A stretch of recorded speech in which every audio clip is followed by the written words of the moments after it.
మోడీ గారు చాలా హై కాన్సెప్ట్తో పట్టుకొచ్చారు దీన్ని. ఆయనను రత్నం గారు నా దగ్గరికి వచ్చినప్పుడు చాలా బాగా నచ్చి వెంటనే చేశాను. చేసిన తర్వాత ఒక్కొక్కటి కరోనా నిజంగా ఇంపాక్ట్ ఇచ్చింది. అంటే ఎలా ఉండదంటే, ఎంత హార్డ్గా ఉండదంటే ఇండస్ట్రీ, అది ఎవరిని తప్పు పట్టలేదు. ఒకప్పుడు ఆయన వెంట చుట్టిన నిర్మాతలు, ఆయన వెంట తిరిగిన డిస్ట్రిబ్యూటర్స్, హీరోస్, అందరికి అలాంటి వాళ్ళకి ఒక నిర్మాతగా ఆయన తపన పడుతుంటే నాకు అంటే ఆయన కోసం ఖుషి తీస్తున్నప్పుడు కానీ ఆయనతోటి ఎంత సౌకర్యం ఇచ్చారంటే, అసలు మాకు 1 month ముందు ప్రీ ప్రొడక్షన్ అయిపోయి నాకు అంత సౌకర్యాన్ని ఇచ్చారు.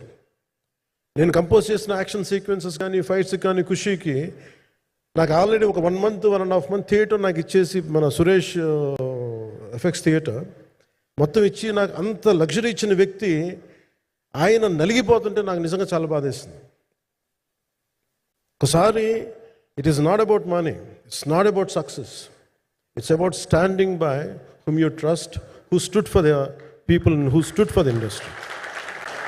నాకు ఎందుకు ఇది మీతో పంచుకోవాలనిపించింది.